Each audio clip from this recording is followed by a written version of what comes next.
Can't say that I did. The usual violences, a tendency toward a slight paranoia here and there, usual in children because they feel persecuted by their parents constantly, but, really nothing. They walked down the hall. I locked the nursery up, explained the father, and the children broke back into it during the night. I let them stay so they could form the patterns for you to see. There was a terrible screaming from the nursery. There it is, said George Hadley. See what you make of it.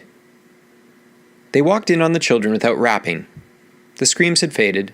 The lions were feeding. Run outside a moment, children, said George Hadley. No, don't change the mental combination. Leave the walls as they are. Get. With the children gone, the two men stood studying the lions clustered at a distance, eating with great relish whatever it was they had caught. I wish I knew what it was, said George Hadley. Sometimes I can almost see. Do you think if I brought high-powered binoculars here and... David McLean laughed dryly. Hardly. He turned to study all four walls. How long has this been going on? A little over a month. It certainly doesn't feel good. I want facts, not feelings. My dear George, a psychologist never saw a fact in his life. He only hears about feelings, vague things. This doesn't feel good, I tell you. Trust my hunches and my instincts. I have a nose for something bad. This is very bad. My advice to you is to have the whole damn room torn down and your children brought to me every day during the next year for treatment. Is it that bad? I'm afraid so. One of the original uses of these nurseries was so that we could study the patterns left on the walls by the child's mind, study at our leisure, and help the child.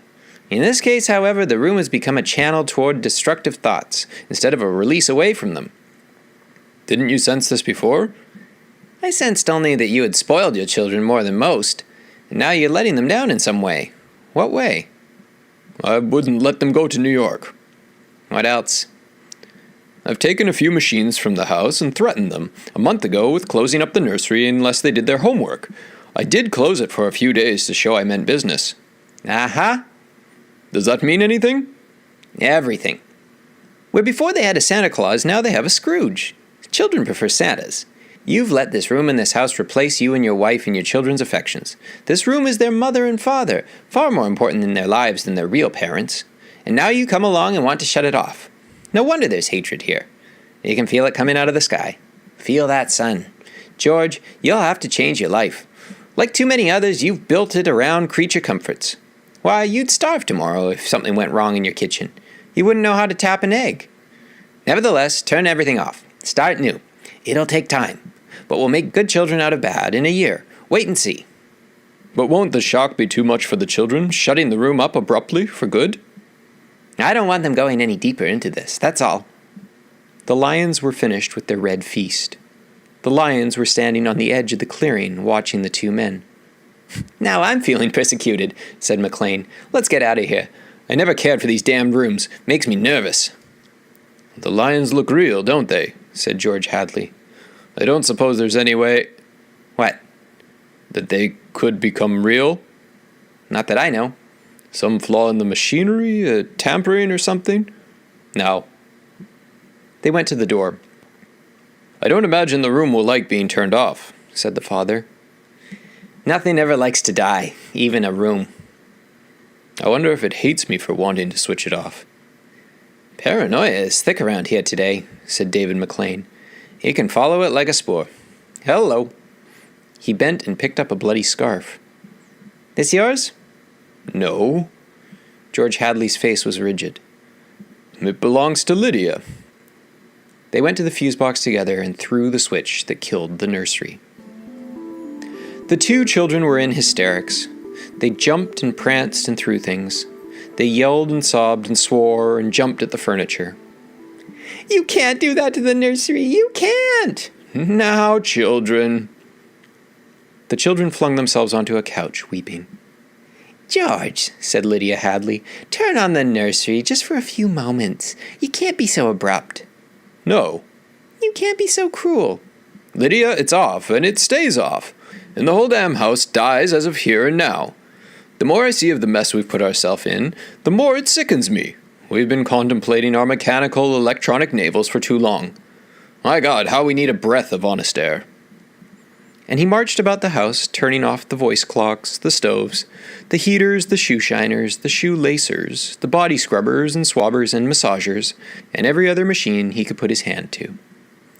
The house was full of dead bodies, it seemed. It felt like a mechanical cemetery. So silent. None of the humming hidden energy of machines, waiting to function at the tap of a button. "Don't let them do it!" wailed Peter at the ceiling, as if he was talking to the house, the nursery. "Don't let Father kill everything!"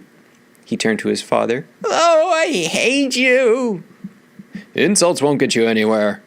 "I wish I were dead." "We were for a long while. Now we're going to really start living.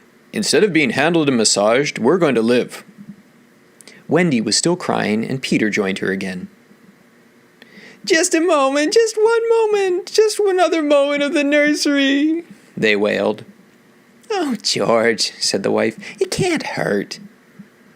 All right, if they'll just shut up. 1 minute, mind you, and then off forever." "Daddy, Daddy, Daddy," sang the children, smiling with wet faces. "And then we're going on vacation. David McLean is coming back in half an hour to help us move out and get to the airport. I'm going to dress. You turn the nursery on for a minute, Lydia. Just a minute, mind you." And the three of them went babbling off while he let himself be vacuumed upstairs through the air flue and set about dressing himself. A minute later, Lydia appeared. "I'll be glad when we get away," she sighed. "Did you leave them in the nursery?" "I wanted to dress too. Oh, that horrid Africa. What can they see in it?" "Well, in 5 minutes we'll be on our way to Iowa. Lord, how did we ever get in this house? What prompted us to buy a nightmare?" "Pride, money, foolishness." "I think we'd better get downstairs before those kids get engrossed with those damned beasts again." Just then they heard the children calling. "Daddy, Mommy, come quick, quick!" They went downstairs and the air flew and ran down the hall. The children were nowhere in sight. "Wendy? Peter!" They ran into the nursery. The Veldt land was empty, save for the lions waiting, looking at them. "Peter! Wendy!" The door slammed. "Wendy! Peter!" George Hadley and his wife whirled and ran back to the door. "Open the door!" cried George Hadley, trying the knob. "Why, they've locked it from the outside! Peter!" He beat against the door. "Open up!" He heard Peter's voice outside against the door. "Don't let them switch off the nursery in the house," he was saying. Mr. and Mrs. George Hadley beat at the door. "Now don't be ridiculous, children. It's time to go. Mr. McLean will be here in a minute and—" And then they heard the sounds. The lions on 3 sides of them, in the yellow Veldt grass, padding through the dry straw, rumbling and roaring in their throats. The lions. Mr. Hadley looked at his wife, and they turned and looked back at the beasts, edging slowly forward, crouching, tails stiff. Mr. and Mrs. Hadley screamed. And suddenly they realized why those other screams had sounded familiar. "Well, here I am," said David McLean in the nursery doorway. "Oh, hello." He stared at the 2 children seated in the center of the open glade, eating a little picnic lunch. Beyond them was the water hole in the yellow Veldt land. Above was the hot sun. He began to perspire. "Where are your father and mother?" The children looked up and smiled. "Oh, they'll be here directly." "Good. We must get going." At a distance, Mr. McLean saw the lions fighting and clawing, and then quieting down to feed in silence under the shady trees. He squinted at the lions with his hand tipped to his eyes. Now the lions were done feeding. They moved over to the waterhole to drink. A shadow flickered over Mr. McLean's hot face. Many shadows flickered. The vultures were dropping down in the blazing sky. "A cup of tea?" asked Wendy in the silence.